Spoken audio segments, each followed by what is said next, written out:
Amen. Je bénis le Seigneur pour aujourd'hui nous poursuivons sur l'accès aux Saintes Écritures dans les langues pertinentes. Et nous avons choisi, sous la direction du Saint-Esprit, le pasteur veut nous conduire aujourd'hui à prier pour l'impact de cette œuvre.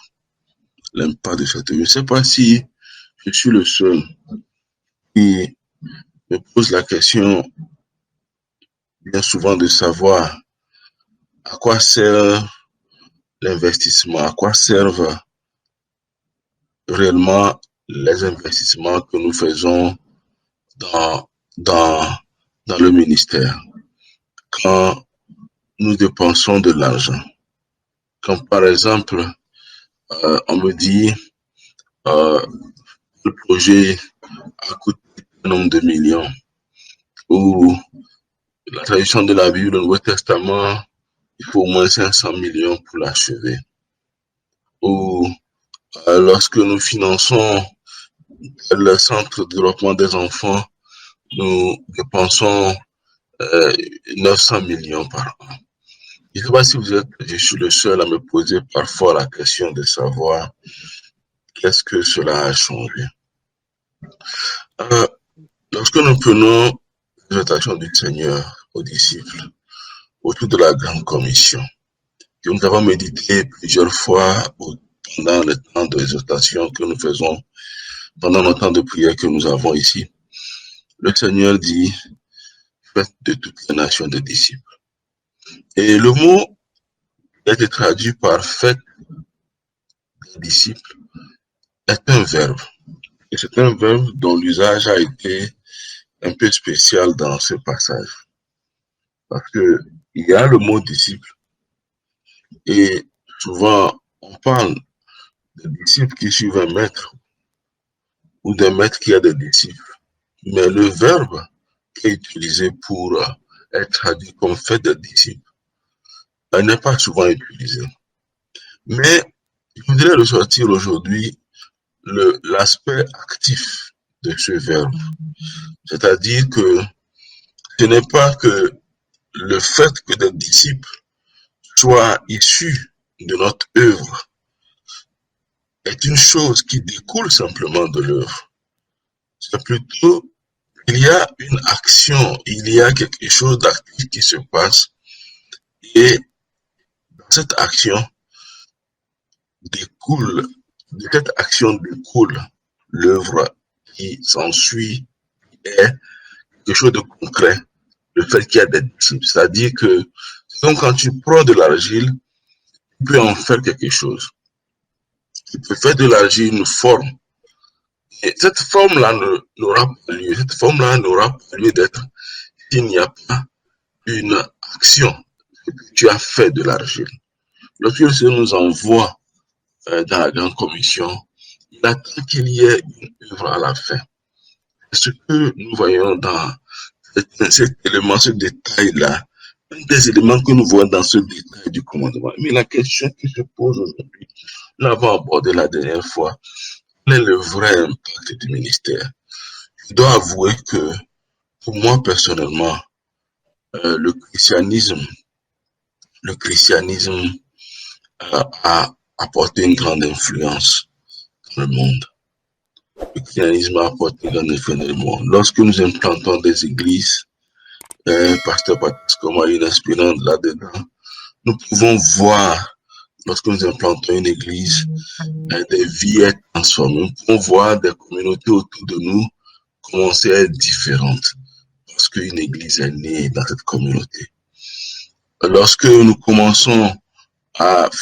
faisons le ministère pastoral ou lorsque nous partons à l'évangélisation, nous pouvons à la fin, nous pouvons voir dans ce ministère-là des vies, des gens qui viennent et qui disent « Oh, vraiment, le Seigneur a fait quelque chose dans ma vie, il y a une transformation, il y a un impact, il y a un changement, il y a des gens qui ont donné leur vie parce que je suis allé porter l'évangile. » Il y a forcément dans l'œuvre que le Seigneur nous accorde de faire, il y a forcément dans l'évangile que le Seigneur nous a donné de prêcher, dans la parole qui sort de la bouche du Seigneur, il y a forcément un effet qui se produit de cette parole.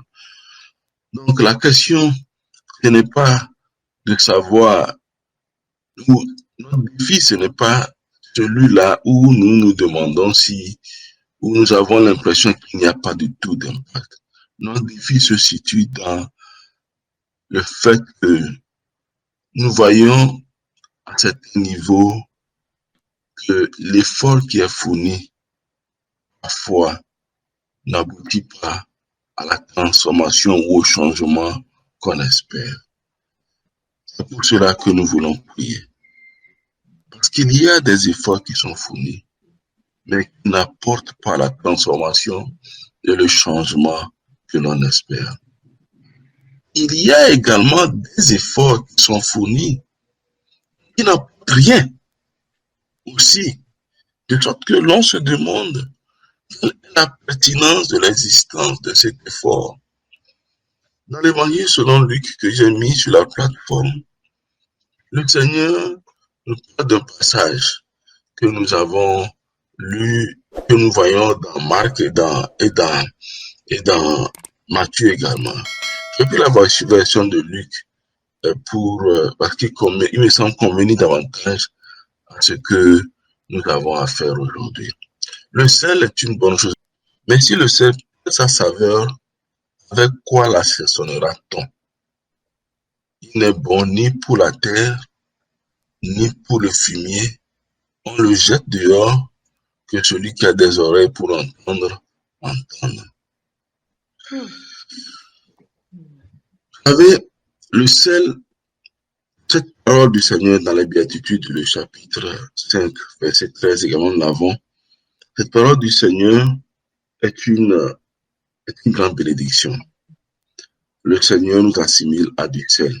Et de tout ce que nous savons du sel, il y a plein de choses que nous savons du sel, que ce soit pas seulement dans le domaine culinaire, dans le domaine agricole, le sel est utilisé, dans le domaine médical, le sel est utilisé, dans la conservation, le sel est utilisé.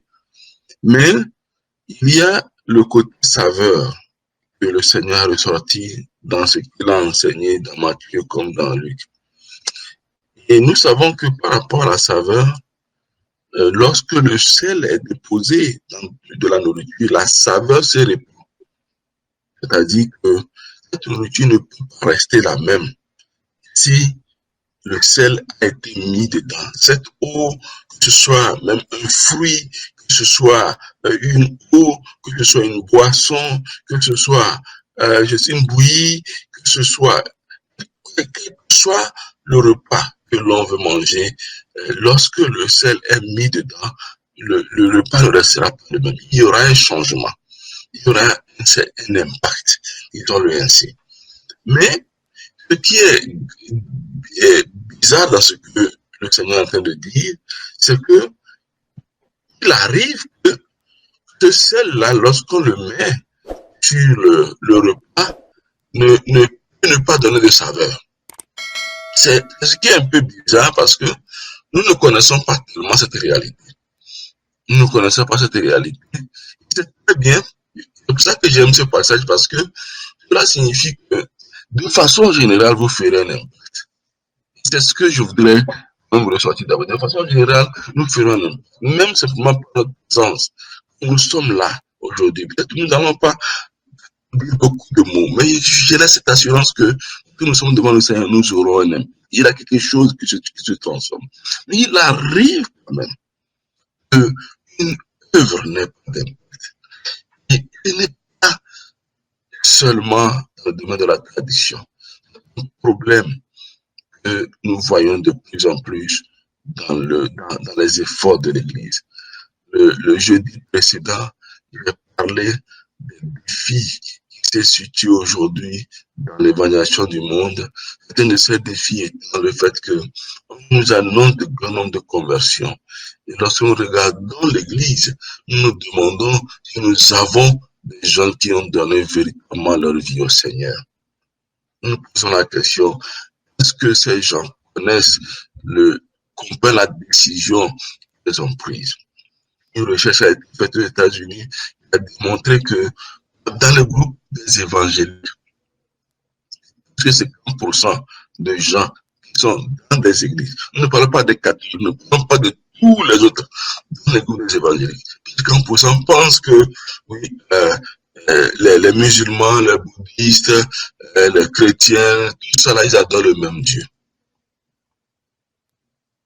Et qu'il y a aussi d'une manière ou d'une autre, ils seront sauvés. Lorsque tu as fait l'évangélisation, et que tu as déclaré que tu as plusieurs millions, une quarantaine de millions, qui sont convertis, et que dans ces quarantaine de millions qui sont maintenant dans l'église, tu as l'impression, tu vois ces statistiques, tu te poses la question, mais qu'est-ce que nous avons fait comme travail? Quel est l'impact que l'évangile que nous avons prêché sur la vie des gens? Est-ce que l'évangile a produit effectivement ce que le Seigneur attend? Qu'est-ce que le Seigneur attend? Ce n'est pas de convertir, c'est une transformation de vie en termes de disciples. Je voulais m'arrêter là. Nous en avons déjà parlé. Nous voulons prier afin que l'œuvre de la traduction ou l'œuvre de l'évangélisation, de la mission dans laquelle certaines organisations sont, et même nous, que cette œuvre ait un impact et un changement. Que l'effort qui s'investit soit transformé, soit transformé en un changement là où l'effort est investi et que cet effort ne soit pas vain. Le Seigneur dit, il faut que le sel puisse produire quelque chose. Mais il peut arriver que ça ne se fasse pas. Et malheureusement, je l'ai expliqué dans une méditation à l'église, malheureusement ça existe. Et lorsque, autour de la mer morte, c'est la mer salée, il y a une combinaison entre le sol et le sel. Ce qui fait que lorsque le sol change, le sel peut perdre sa saveur. Ou lorsque le sel qu'on a puisé dans la mer morte est éloigné de son sol, il peut perdre sa saveur. Le problème qui se pose, c'est qu'à partir de ce moment, la substance qui reste, la substance cristalline qui reste, lorsqu'elle est mise sur une terre, cette terre ne porte plus de fruits. Lorsqu'elle est mise sur cette terre ne porte plus d'herbe. Quand ça devient un herbicide, ça tue toute végétation. C'est pour ça qu'on ne peut même pas garder ça là où les gens sont. On doit jeter ça là où les gens marchent, parce qu'on ne veut pas que les pousses. Parce que quand tu gardes ça, ça ne peut que détruire les pousses, les semences qui vont rester, qui sont encore dans le sol, les semences d'herbe qui sont encore dans le sol. Ce qui signifie que c'est très dangereux lorsqu'il n'y a pas d'impact. Lorsqu'il n'y a pas d'impact, il y aura destruction. Je rends grâce à Dieu. Ma conviction, c'est que là où il y a un enfant de Dieu, un vrai enfant de Dieu, le changement se produit par sa présence. Le Seigneur nous avertit que dans la masse de ce que nous rassemblons, dans l'œuvre que nous rassemblons, il peut y avoir des situations où la saveur se perd. Nous devons prier. Nous voulons prier afin que dans les efforts des églises, dans les efforts des organisations qui traduisent les Écritures particulièrement, que la saveur ne se perde pas. Des illustrations du Seigneur nous indiquent comment cette saveur se communique. Elle se communique d'abord par la vie de ceux-là même qui sont en train de communiquer cette saveur. Un arbre, un mauvais arbre ne porte pas de bons fruits. Un mauvais arbre ne porte pas de bons fruits. Et elle se communique également à travers l'œuvre active, mais dépendante de l'obéissance du Seigneur. Il y a beaucoup de grandes choses que les gens peuvent faire qui peuvent impressionner des gens pendant un temps. Mais le problème,